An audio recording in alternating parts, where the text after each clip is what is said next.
Good morning. Well, we're moored up at Hillmorton Locks, having said goodbye to Victoria and Taz, and today we're going to potter off to Rugby, just do some shopping and then crack on as far as we can. I think we'll have a decent day today. Need to get the washing machine on, so a good few hours. You just need the engine running for that. Lovely day again. So we're just out from Hillmorton Locks, and the road there, railway straight ahead. Obviously we follow the railway all the way from London.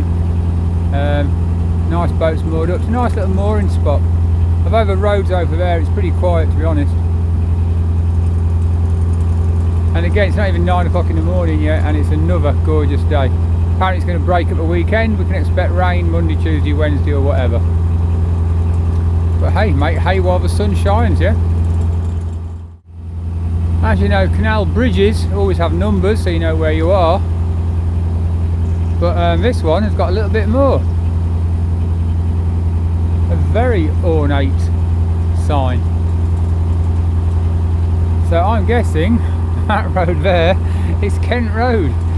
So 69 Kent Road Bridge.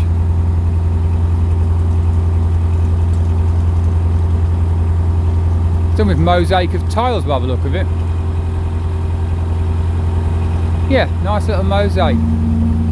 Well done whoever did that. 10 out of 10. And we've got some good murals here.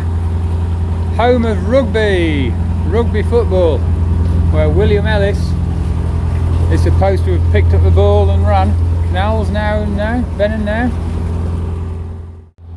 Another lovely bridge, brand new, but they've took some pride in that. Holton Bridge. 66A. Some nice views around here.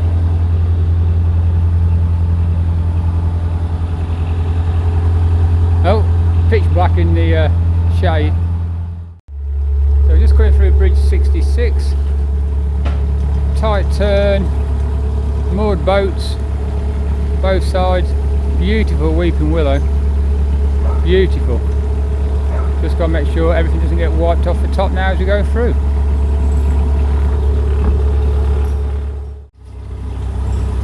No, all seems good. And out the other side. So Clifton Cruisers, looks like their base because they're all working on putting in sheets and cushions and working on the boats, ready for the handover. Yeah, Clifton Cruisers. Nice little base. A few boats.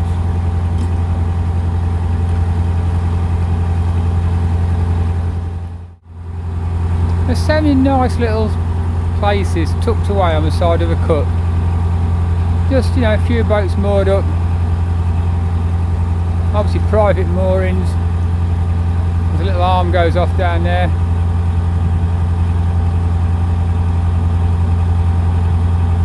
Not sure how far that goes. Now we're approaching an abandoned bridge, or a demolished bridge is probably a better word for it. It's quite narrow.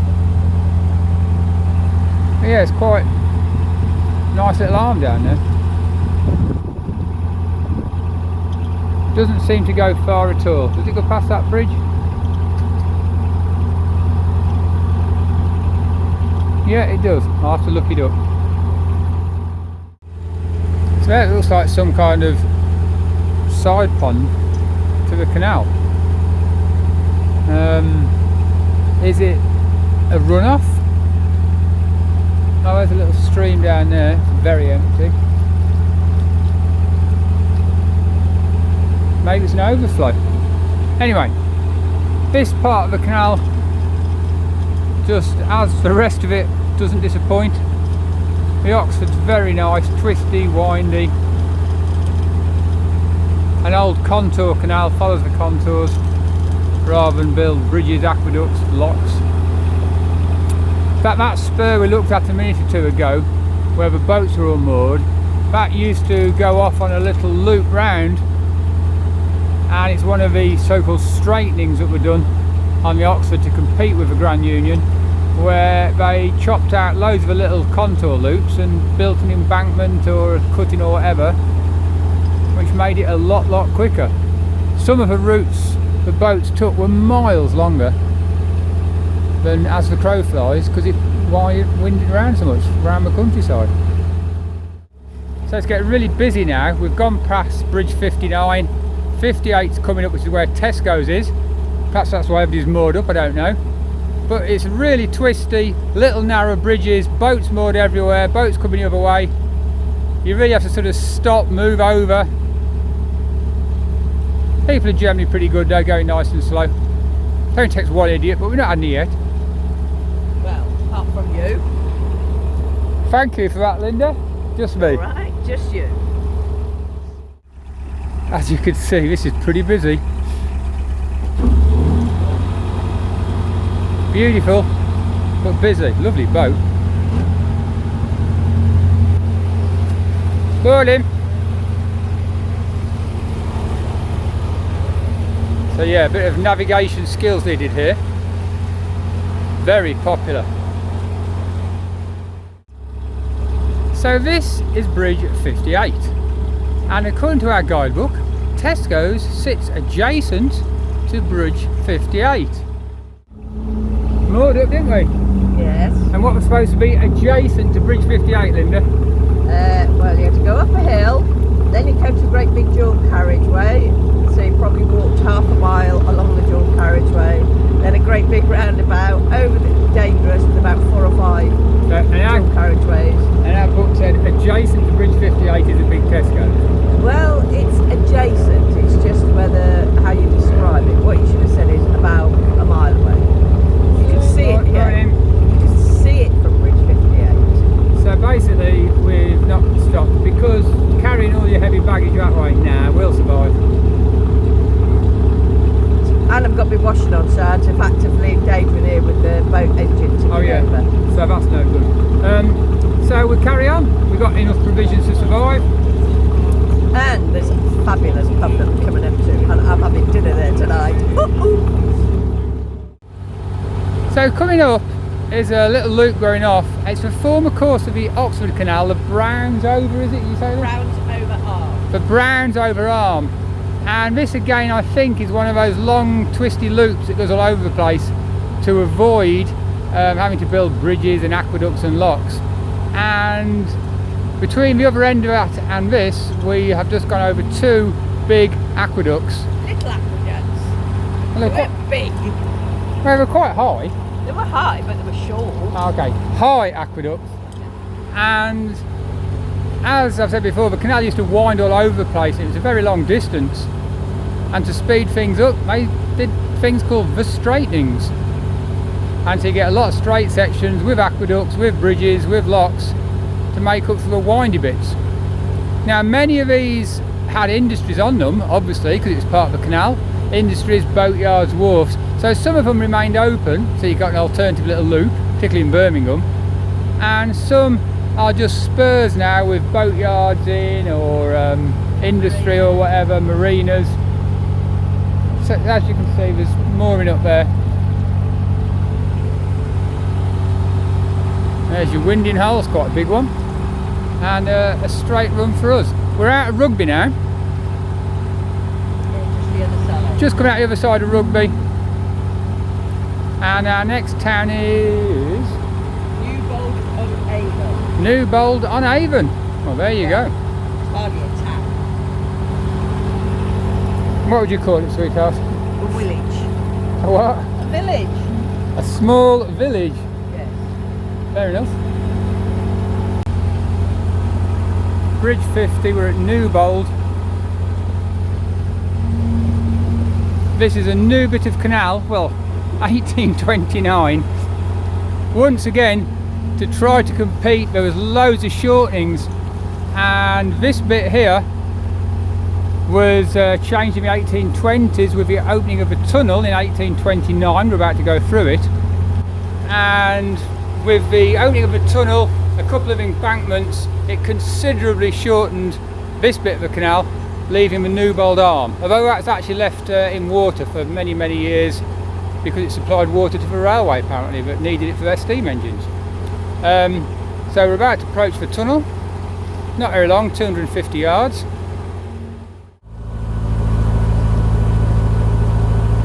done quite a few tunnels lately. This is a nice easy one.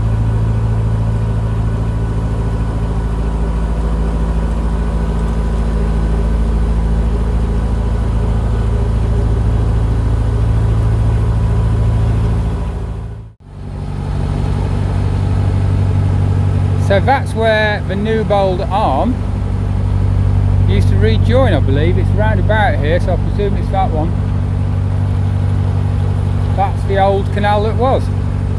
So we've just taken the shortcut tunnel and straight bit. Little boatyard or something ahead. Services by the look of it, diesel,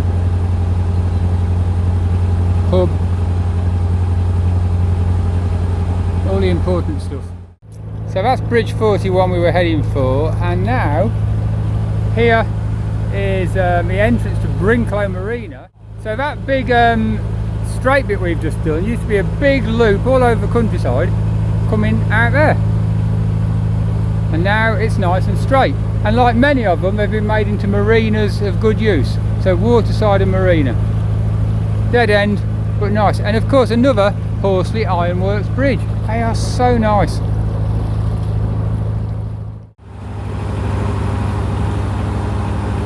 Still very dry everywhere, though there is a tint of green on that field.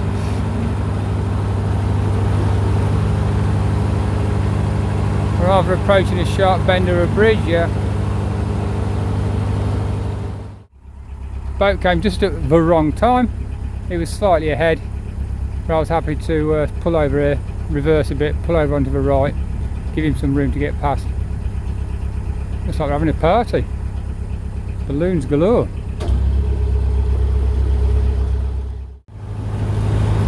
But yeah, it's a hire boat, day boat, having some fun, party, good for them. Just got to the bridge at the wrong time for me.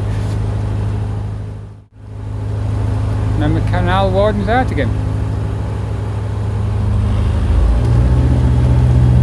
A lot of moored boats, you can just see the tops of them over there.